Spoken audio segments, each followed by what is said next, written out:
ఓం శ్రీ మహాగణాధిపతయే నమః. శ్రీ గురుభ్యో నమః. శ్రీ లక్ష్మీనారాయణాభ్యాం నమః. రేపే వరలక్ష్మీ వ్రతం. అసలు వరలక్ష్మీ వ్రతం శ్రావణ శుక్రవారం మహిమ ఏమిటి, అలాగే ఈ వరలక్ష్మీ వ్రతం రోజున పాటించవలసిన నియమాలు ఏమిటి అనే విషయాలు ఈ వీడియోలో తెలుసుకుందాం.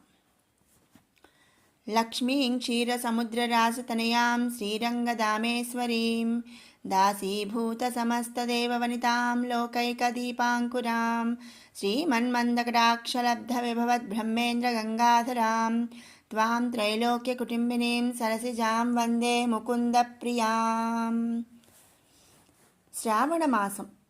శ్రావణమాసంలో మంగళగౌరీదేవిని అలాగే వరలక్ష్మీదేవిని పూజించటం ఎన్నో ఇతిహాస పురాణాలలో చెప్పబడిన తరతరాలుగా వస్తున్న ఆచారం అలాగే సాంప్రదాయం. అసలు ఈ శ్రావణ శుక్రవారం మహిమ ఏమిటి అనేది మనం ముందుగా తెలుసుకుందాము. శ్రావణ మాసంలో పూర్ణిమకు ముందు వచ్చే శుక్రవారం రోజు వరలక్ష్మి వ్రతం చేయాలి. ఒకప్పుడు భృగు మహర్షి త్రిమూర్తులని పరీక్షించడానికి సత్యలోకానికి వెళ్ళి బ్రహ్మదేవుణ్ణి శపించి అలాగే కైలాసానికి వెళ్ళి శివుణ్ణి కూడా శపించాడు. ఆపై వైకుంఠానికి వెళ్ళగా లక్ష్మీనారాయణులు ఏకాంతంగా ఉన్న సమయంలో లక్ష్మీదేవి నారాయణుడితో లక్ష్మీ నిత్యానపాయని అంటే లక్ష్మీదేవి ఎప్పుడు శ్రీ మహావిష్ణువును విడిచిపెట్టనిది అని అన్నదంట.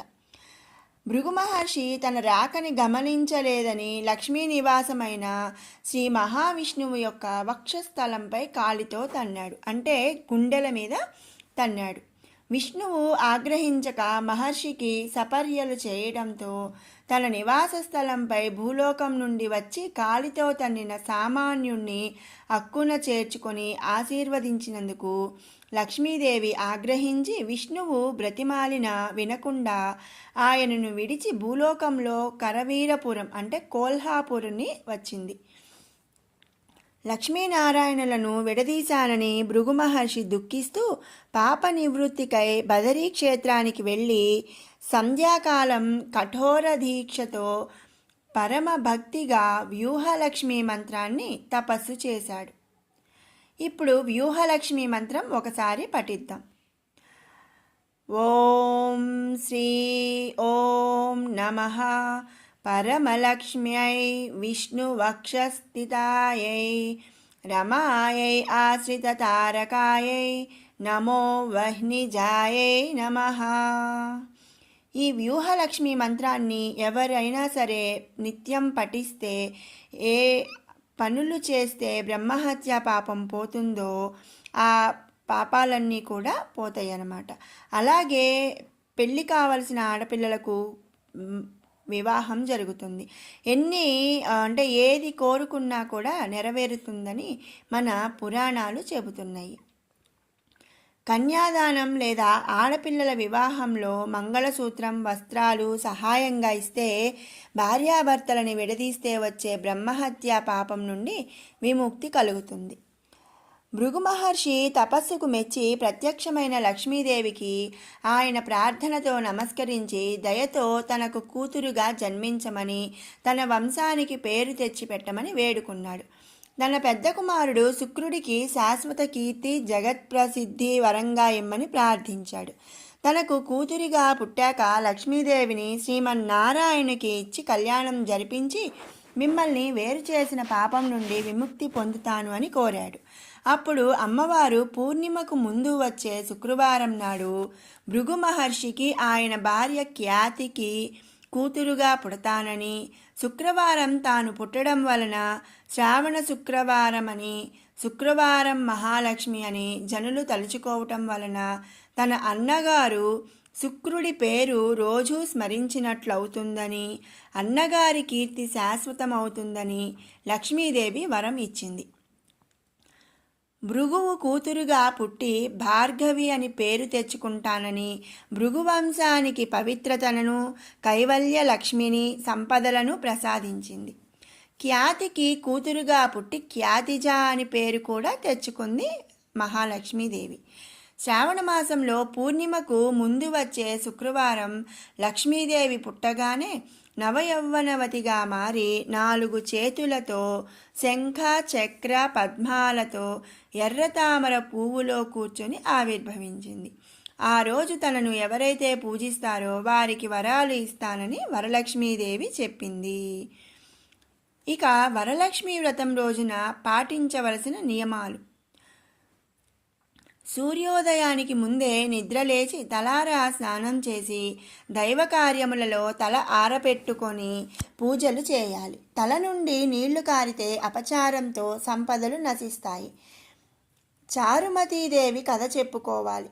కళ్ళకి కాటుక, కాళ్ళకి పసుపు పూసుకోవాలి. ముందుగా గణపతి పూజ అయ్యాక మహాలక్ష్మీదేవిని సహస్రనామాలతో కానీ, అష్టోత్తర శతనామావళితో కానీ, శ్రీ సూక్తంతో కానీ యథాప్రకారం పూజించాలి. పారిజాత, ఎర్రమందార, గులాబీ, పసుపు, చామంతి పూలతో అమ్మవారిని యథాశక్తి పూజించాలి. తులసీ దళాలతో పూజిస్తే ఆరోగ్యం, శాంతి లభిస్తుంది. ఇక నైవేద్యంలో పూర్ణం బూరెలు, పాయసాన్నం, దధ్యోదనం, పులిహార భక్తితో సమర్పించాలి. కొబ్బరికాయ లేదా పత్రం, పుష్పం, ఫలం, నీరు యథాశక్తి నైవేద్యం సమర్పించవచ్చు. ఈరోజు కొత్త గాజులు వేసుకుంటే సౌభాగ్యవతిగా, సుమంగళిగా శరీరం విడిచిపెడతారు. వచ్చిన ముత్తైదువులకు పూజ చేసి వారికి కూడా సౌభాగ్య వస్తువులు పసుపు, కుంకుమ, కాటుక, గాజులు, వీలైతే పట్టుచీర పెట్టాలి. అమ్మవారు సామగాన ప్రియ కాబట్టి నృత్యం, గానంతో అమ్మకి ఉపచారాలు చేయాలి. అమ్మవారికి ప్రకృతి, వికృతి అనే 2 నామాలు ఉన్నాయి. ప్రకృత్యై నమః అనే నామానికి తాజా ఆకులు, వికృత్యై నమః అనే నామానికి ఎండు మారేడు దళాలు సమర్పించాలి. ఇలా సమర్పించటం వల్ల భార్యాభర్తల మధ్య గొడవలు రావు. సూర్యాస్త సమయంలోపు తప్పక అమ్మవారి దేవాలయ దర్శనం చేసుకొని ప్రసాదం స్వీకరించడం చాలా ఉత్తమం. ఓపికను బట్టి ఉపవాసం కానీ అల్పాహారంతో కానీ ఉండవచ్చు. ఈరోజు అపూర్వమైన వ్యూహలక్ష్మి మంత్రం చేస్తే సంపదలు పొందుతారు. భయంకర దారిద్ర్యం నుంచి విముక్తి కలుగుతుంది. ఈరోజు ముత్తైదువుల పూజ, బాలా పూజ చాలా మంచిది. గురువుగారి దర్శనం చేసి పాదాలపై పడితే లక్ష్మీ నివాసం కలిగిన వాడుగా అవుతాడు. విన్నారు కదా ఫ్రెండ్స్, వరలక్ష్మీ వ్రతం రోజు పాటించవలసిన నియమాలు, అలాగే శ్రావణ శుక్రవారం యొక్క మహిమను. ఈ వీడియో నచ్చినట్టయితే లైక్ చేయండి, షేర్ చేయండి. అలాగే మరిన్ని ఇలాంటి వీడియోస్ కోసం మన ఛానల్ని సబ్స్క్రైబ్ చేసుకోండి. Thanks for watching.